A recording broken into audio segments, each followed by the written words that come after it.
This is the Horse Radio Network. This is episode 302 of the Dressage Radio Show on the Horse Radio Network, brought to you by Bimeda Dewormers, Mill Creek Spreaders, Coragem, Superior Topical Wound and Infection Remedy, and TotalSaddleFit.com.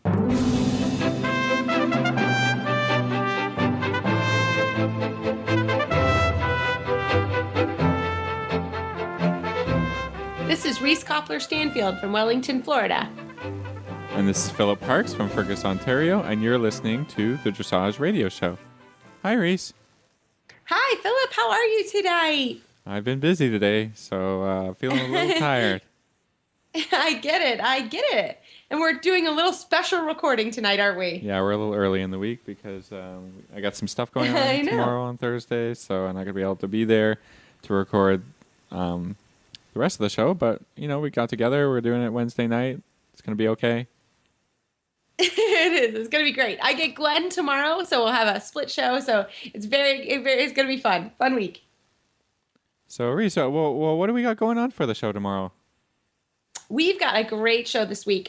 We have Adrienne Lyle, who's going to come on, and she really doesn't need an introduction. She's been on the show a couple times, and she's a friend of our show, and she has been in the London Games, and she was in the World Equestrian Games in Normandy.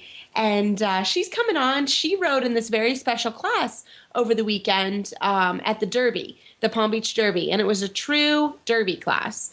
And I didn't quite understand the format, so I'm looking forward to her explaining exactly what happened during the show. But it should be lots of fun. It was a fun class that they did, and she won. So glad that we're having her on the show.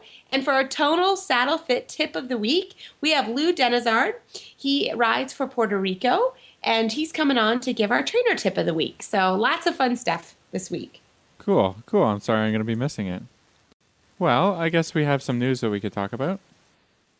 We do have some news. So over the weekend, I was lucky enough to see the Friday Night Lights and see Laura Graves on Verdatus. She rode, they always do that Friday night Grand Prix. And I saw in person, she's fifth in the world.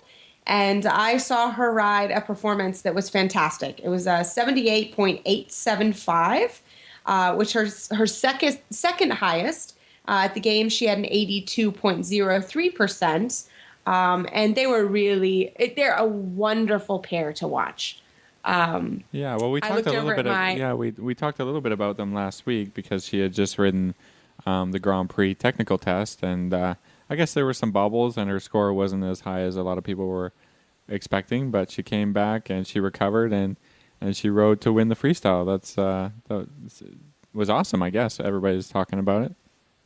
Yeah, it was. It was really great to see it. He actually started out a little bit on the spooky side, and it was cool. She just kind of reached down and gave him a pat, and you could just see he just relaxed, and then the whole rest of the test got better.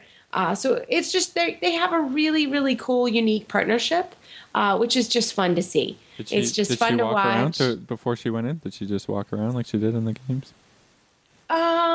She did a little trot. Oh, yeah, okay. She did. I think I'm trying to remember. I don't think she just walked, but he was a little bit looky. You know, that venue, the venue's tight, probably a lot tighter than the games, and for sure.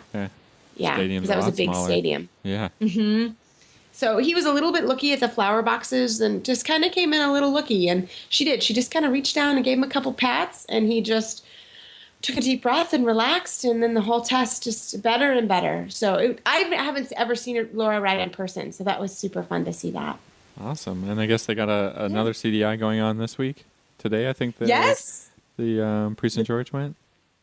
That's right. Yeah, the Prix St. George went today. And Charlotte Yorst won. And that's really cool because she is an adult amateur. She's an entrepreneur, and she's had a great Florida season. She's really fun.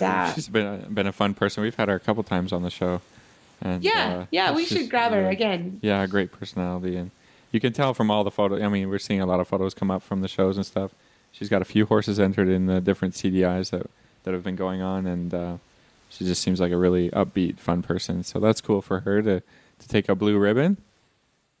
Yes, Pretty exactly. Nice. And they announced today a big announcement on the Nations Cup teams. So, Philip, do you want to look over some of the Nation Cup teams for us? Yeah, this is pretty exciting because it's kind of a preview for our Pan Am. I mean, the format is going to be the same, with Grand Prix horses, with teams of Grand Prix horses and Prix St. George horses, kind of mixed, and then they do the results and add up you get a final Nations Cup winner. So that's pretty exciting. And every year, this has been going on since 2012, and they've been trying out the different format to lead towards the Pan Ams, and every year they seem to get more and more teams from different countries. And so this year we're going to see 2 teams from Canada and the U.S. each, and Australia's got a team, Colombia's got a team, Germany's got a team, Michael Klimka's going to head that up, Guatemala, Venezuela, and some individual riders from Brazil, Puerto Rico, and Dominican Republic. So really a real Nations Cup. Lots of different nations being represented. It should be really... Yeah, we're keeping a special eye on it because they've got almost our full expected team from Canada to be going to the Pan Ams is going to be showing with Diane Creech, Chris Von Martels, Megan Lane, and Belinda Trussell on Canada 1. So, we'll see how they do, and they're testing out the format and seeing how the team kind of gets going. And then almost the same for the U.S. We'll see Laura Graves, Allison Brock, Kim Herslow, and Olivia Lagoy-Welts be forming a team. So I think that should probably be your top U.S. riders, minus Stefan Peters. If all goes well, for all these riders, and we hate to say that, but we see horses with problems and stuff all the time. But good luck to all those riders. I think that'll be. Yeah. Is that next week or the week after? That's the week after. It's the week after. So, last big horse show down here for the season. So we're getting close to the end down here, which is crazy to think. Yeah, I hear it's starting to get sunny up north, so we're getting ready to pack up. That's why soon. I'm so busy. We've had a nice couple of days, lots of sunshine at least, and everybody's soaking it up and trying to get their riding in now. And because of the Pan Am Games actually being held near Toronto here, our show schedule has kind of been bumped up because there will be no shows at our biggest venue during July while the Pan Ams is going on. So we're actually having to kind of rush and get ready early to get some shows in May, hopefully. So that's what's going on here. That's quite early. Exciting. Yeah, that's quite early for you. It's early for us. We can definitely get snow actually in the first week of May. Hopefully not. We'll cross our fingers that we have a very early spring. And I am not. Yeah, I'm not coming to Canada until it stops snowing. I'm just saying that. It'll not be snowing during the Pan Ams, I promise. So you can come up for that. Good. Right? Yeah, it'll be lovely during the Pan Ams for sure. That's the best time to go to Canada for sure. Yeah. Well, that sounds great. Well, so lots of fun news for the week. And right after this commercial break, we're going to come back with Adrienne Lyle, and she's going to talk to us about the Derby class that was held over the weekend. We all know the importance of deworming our horses, and Dr. Ellefson of Buy Meat Equine is helping us make sure we are doing it right. Listen for his 4-part series the first week of every month on this very show. I just wanted to remind everyone, if you are due for deworming, why not save a few bucks on the popular Buy Meat line of wormers, including Equimax, Bimectin, Exodus, Exodus Multidose, and Equil. You can find coupons and special offers at buymediaequine.com, including a variety of rebate offers from cash to free ivermectin. You can also get up to $2 a dose back for Equimax. And while you're at Buy Meat Equine, get your free horse health record keeper, and you can just download it there.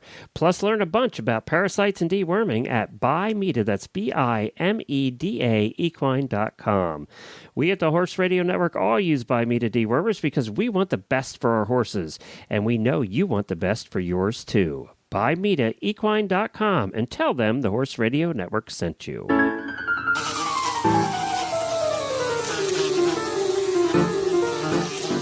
Monty Roberts has been using and talking about CoraGem for 4 years now. CoraGem is one of the leading suppliers of Brazilian killer bee propolis, both in liquid and cream.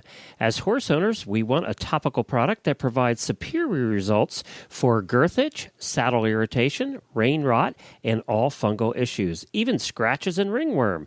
CoraGem does it all.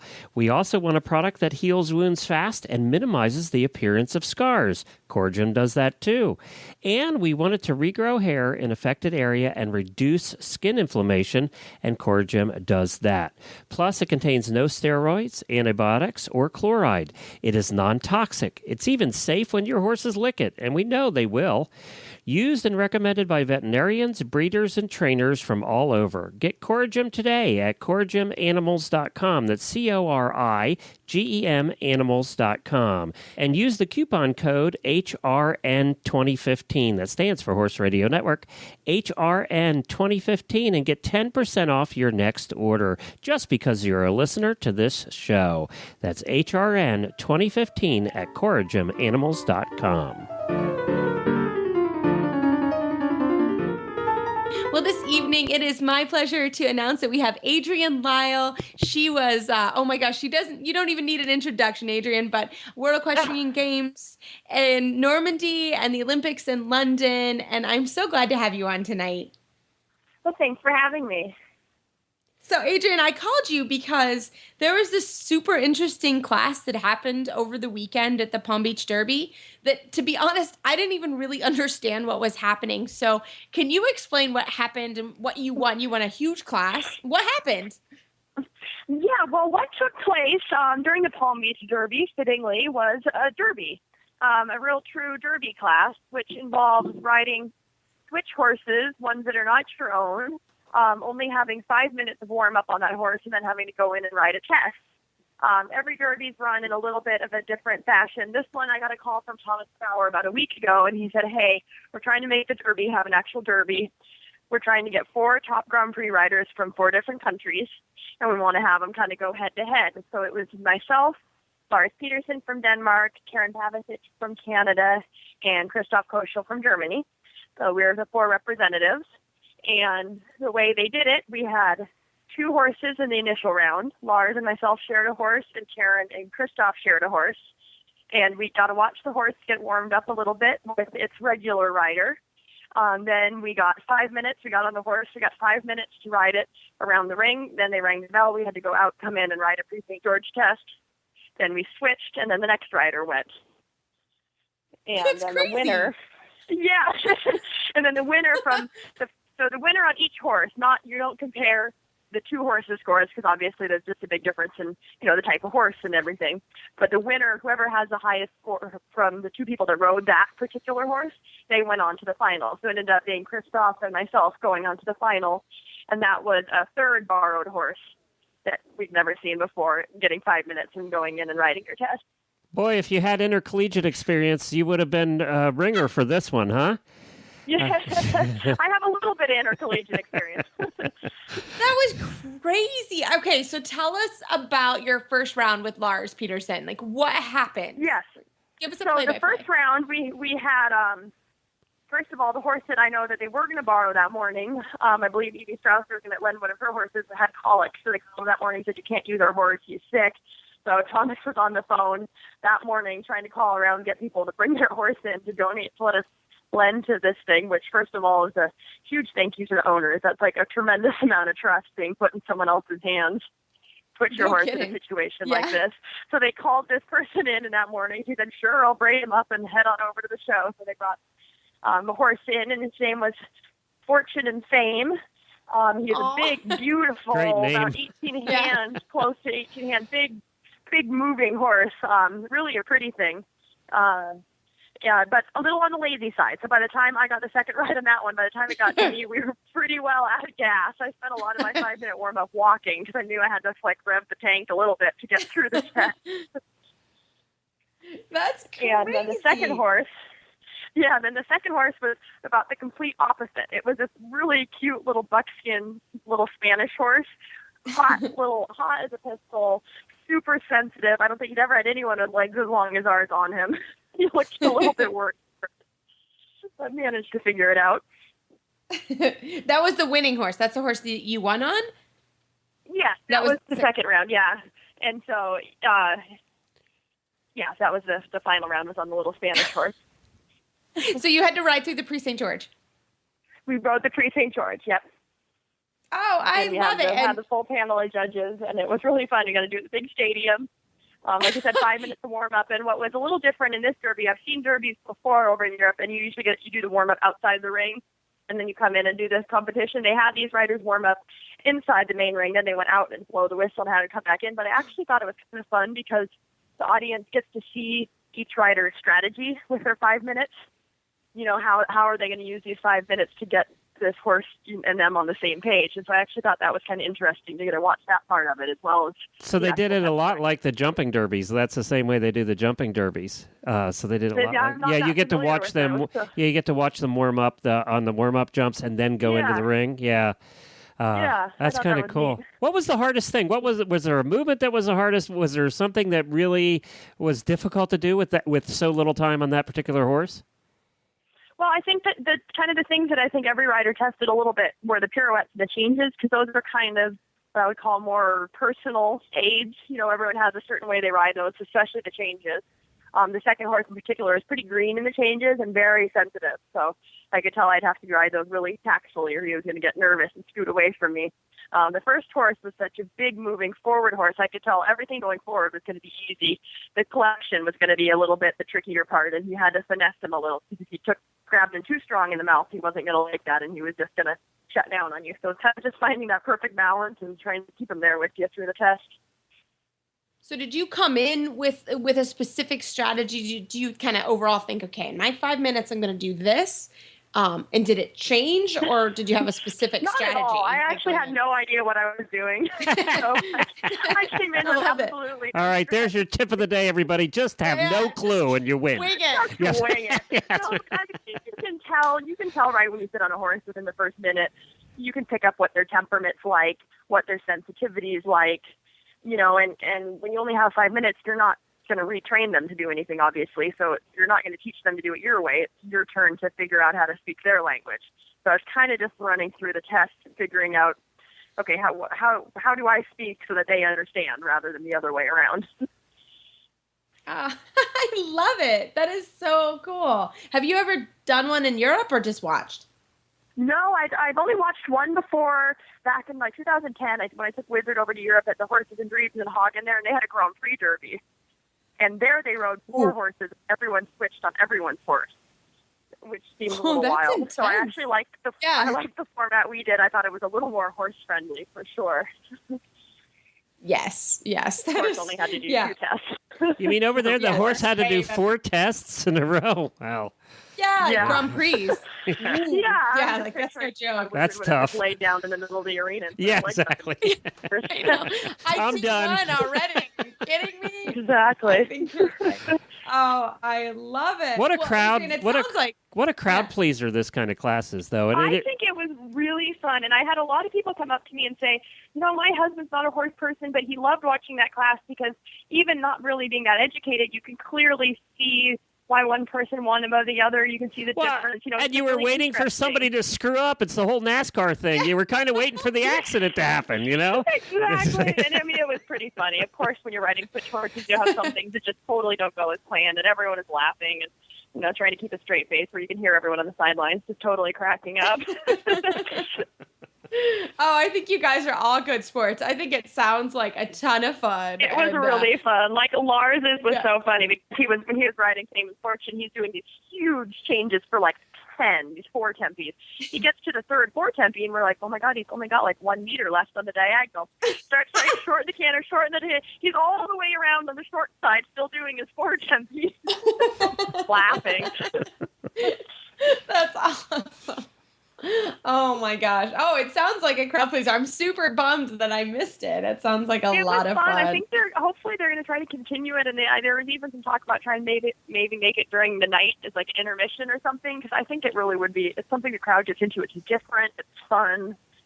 And do you get to come back as the return champion? That's all I want to know. I would come back happily if I was invited. Oh, well, Adrienne, thanks so much for describing this class. It sounded phenomenal, and thanks so much for coming on the show. How do our listeners find you online? I have a webpage at adriennelyle.com, and I also have a Facebook active page.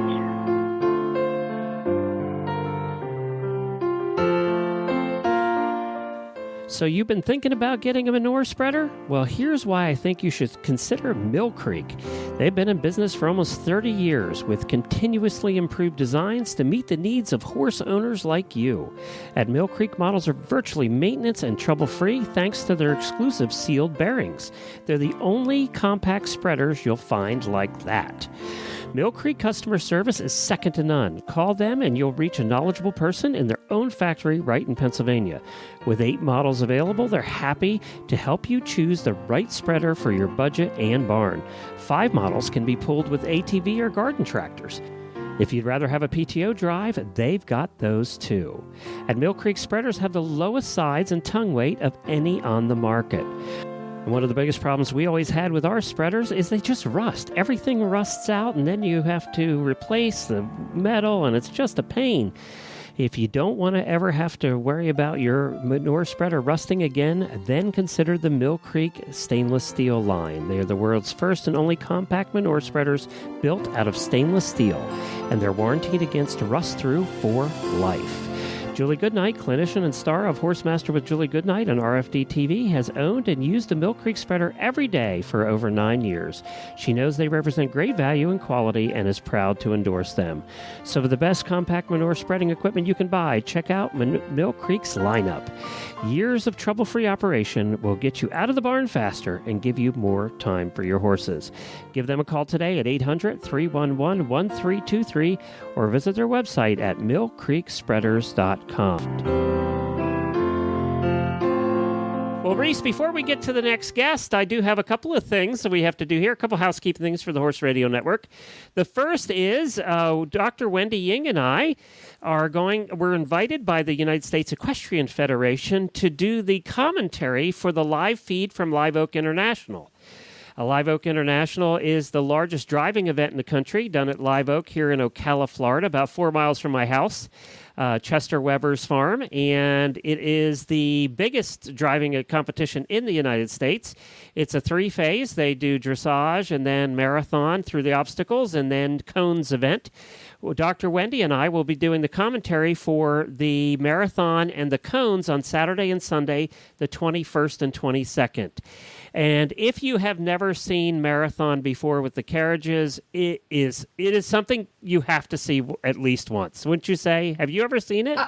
I've never seen it, but congratulations. God. That's fantastic. Yeah, it's going to be. I've never seen it. It's terrible, but it's so cool seeing those 4 of them. Oh my Lord. Yeah, we can barely get one to do one thing, my gosh. We have I think about 70 rigs going through that day. We're going to have, and these obstacles are the toughest in the country.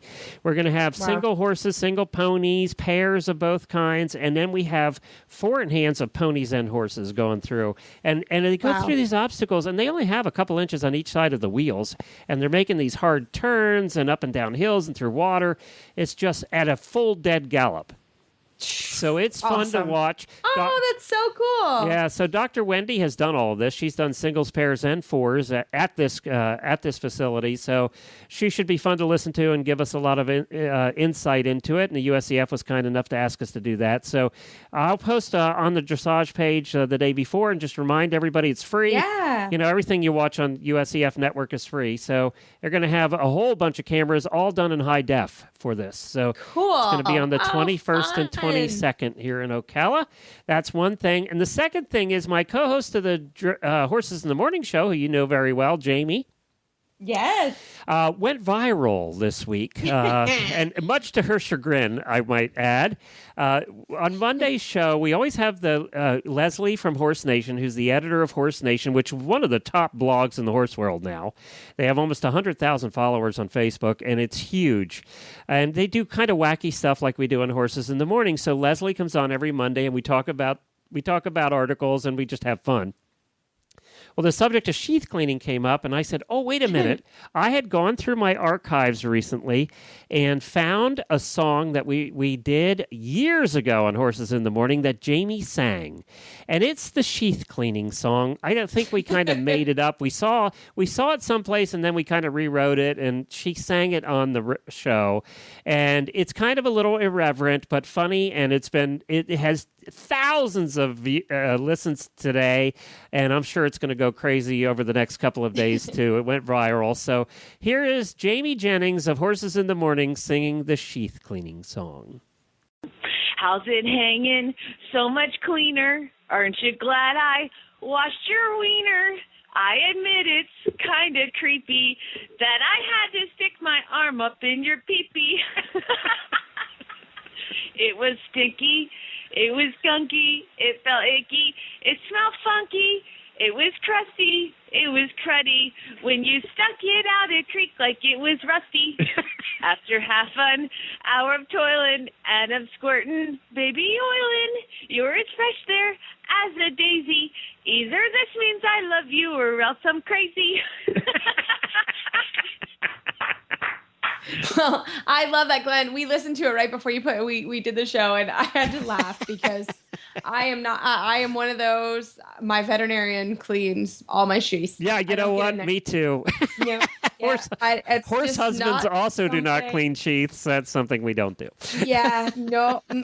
Yeah, I think they have those fancy degrees seat up in there. So I had to laugh because that's not my thing. You know, I was reading some of the hundreds of comments that were on that, and so I was shocked at how many women have sheath cleaning parties where they all get together and clean sheaths at the same time. And now they have a song to sing. I don't know how I feel about that. I'm not quite sure how I feel about that either. Yeah, actually. I'm not okay with that. I know. No. But we hope everybody got a good laugh out of it. We thought it was quite funny. My veterinarian had something funny last time. And you know what we do to veterinarians, too, is you have them come out for something else. They're doing shots or they're doing something else, right? They're floating teeth. And then you say, oh, by the way. It's always an by the way with sheath cleaning, right? And all of it. And my veterinarian said, I really hate doing this. I went to school for 8 years, and I clean sheaths every day. Yeah, I get it. I do things like that, too. I'm a horse trainer. I trained my whole life for this job, and there's certain things that I just have to just do. So, suck it up. All right, let's go to the training tip, something a little more serious. Total Saddle Fit tip of the week with Lou Denizard, and he is actually riding for Puerto Rico as an individual in the Nations Cup.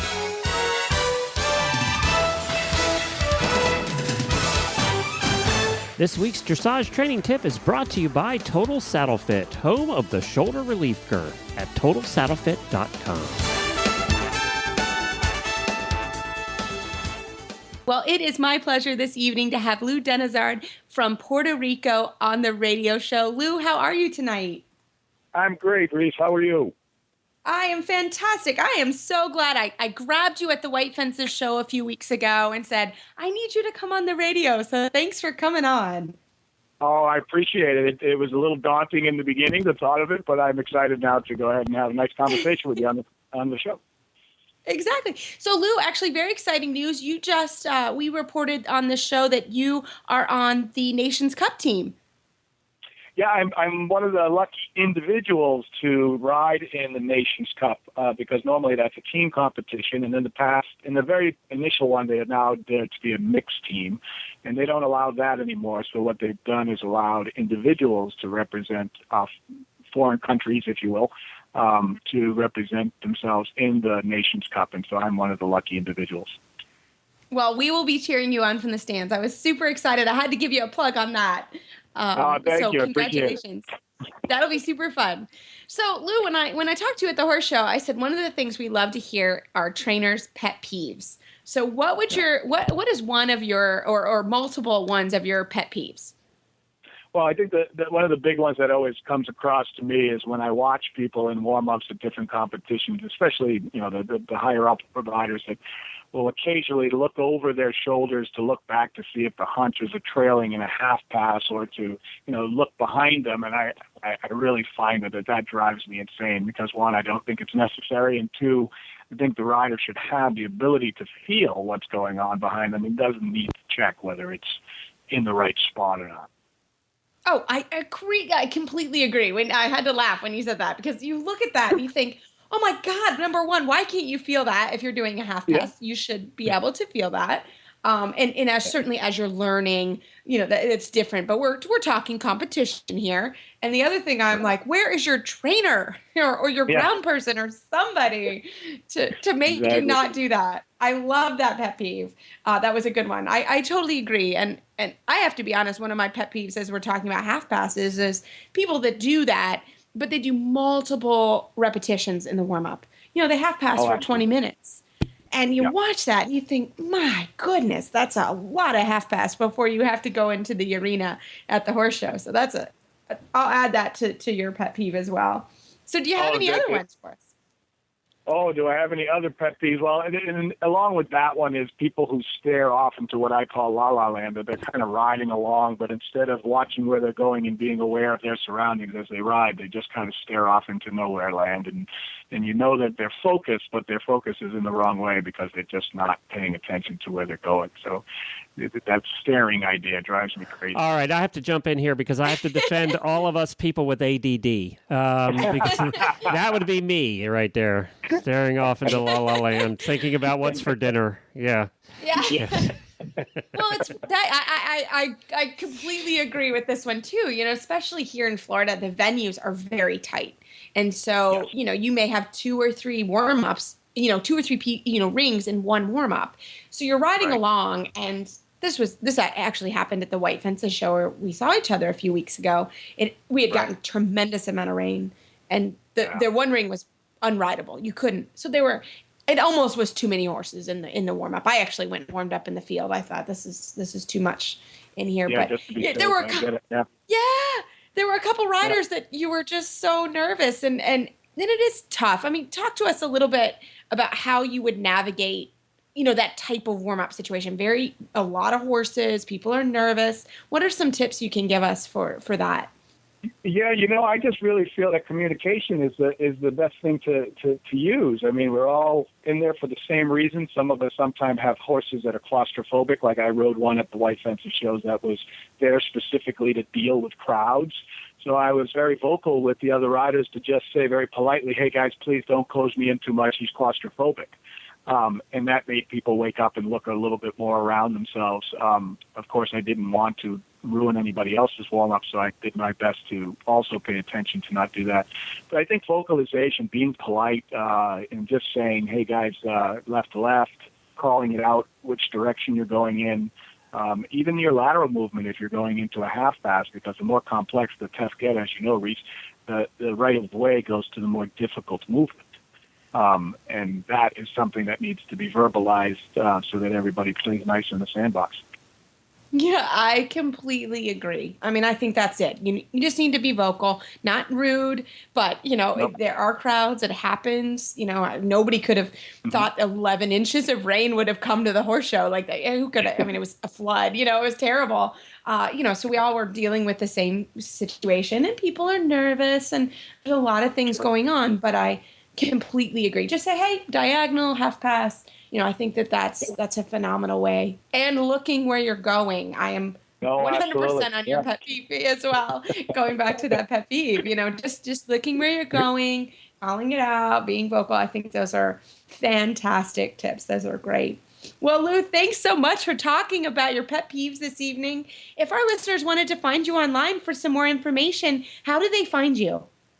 Yeah, I have www.delantedressage.com is my website. They can find me there. And can you spell that for us? Yes, Delante Dressage is DELANTE Dressage, all one word, .com. One of the most common and dangerous saddle fit concerns is the restriction of the shoulder's freedom to move. Some saddles slide over the shoulder blade while riding, some permanently rest on the top of the shoulders, and some pinch behind the shoulders, which inhibits full movement and leads to soreness and poor conformation. Short of buying an entirely new saddle, what can you do to give your horse the comfort to freely move his shoulders and perform at his highest potential? The saddle fit solution you have been waiting for is finally here. TotalSaddleFit.com is proud to introduce the Shoulder Relief Girth. This strategically shaped girth actually moves the girth line of your saddle back over 1 inch, thereby freeing your horse's shoulders from the saddle. Traditional girths pull saddles up against a horse's shoulders and often over the top of the shoulders. The shoulder relief girth's recessed ends allow for the billets to buckle into the girth farther back to give your horse unparalleled freedom of motion. An added bonus to the shoulder relief girth's unique design is the elbow comfort feature. The recessed ends, designed for saddle fit, now relieve pressure for elbow comfort as well. Similar girths can be purchased for over $275. But thanks to the enormous popularity of the shoulder relief girth, we are able to offer them for only $124.95. We are so certain that your saddle will fit better and your horse will be more comfortable that for a limited time we are offering a 30-day, 110% money-back guarantee. If you are not totally satisfied with your shoulder relief girth, send it back for a full refund plus 10% of the purchase price. Don't wait. Order now for the best saddle fit solution available. Well, Philip, we are all caught up on our emails and Facebook shout-outs. So we need some more. So feel free to send them in either by email, Philip and I, or sending it on Facebook on the Dressage Radio Show homepage. So we look forward send to them in that. Now. We're ready to line up some more guests and some more fun stuff. So that'll be perfect. Exactly. Well, everybody, you can find our show notes and links to today's guests on our website, dressageradio.com. Like us on Facebook, just search Dressage Radio Show. Follow us on Twitter @Horse Radio. My website is maplecrestfarmky.com, and my email is reese@horseradionetwork.com. You can find me at philipparksequestrian.com, and my email is philip@horseradionetwork.com. I'd like to thank our sponsors this week for allowing us to put on a great show. And don't forget to check out all the other shows on the Horse Radio Network at horseradionetwork.com. Everybody, keep your heels down and your shoulders back, and we'll talk to you next week.